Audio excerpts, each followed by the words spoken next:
Այսպիսով, տաճարի կառուցումն ավարտվեց։ Սողոմոնը հավաքեց ամբողջ ժողովրդին, տոնելու երախտագիտության օրը։ Նվագում էին ցիմբալները, երգում էր երգչախումբը, փողերի ձայնը լսվում էր ամենուրեք, որքան լավ էր փառաբանել Աստծուն այդ գեղեցիկ տաճարում։ Հանկարծ տաճարը լցվեց Տիրոջ փառքի ամպով։ Այդ ձևով Աստված ժողովրդին հայտնում էր իր ներկայությունը։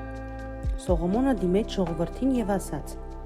«Երկնքի ու երկրի վրա չկա ուրիշ Աստված, բացի մեր Աստծուց։ Նա միշտ մեզ հետ է եղել։ Նա մեզ երկիր տվեց, որպեսզի ապրենք այստեղ։ Նա անձրև է ուղարկում, որպեսզի առատ բերք լինի։ Նա մեզ ուտելիք է տալիս»։ Աստված գտնվում է այս տաճարում, որը մենք կառուցեցինք նրա համար։ Հետո թագավորը աղոթելով դիմեց Աստծուն. «Շնորհակալ ենք քեզ այն ամենի համար, ինչ դու արեցիր։ Խնդրում եմ, օգնիր հնազանդ լինել քեզ։ Մենք ուզում ենք հետևել քեզ»։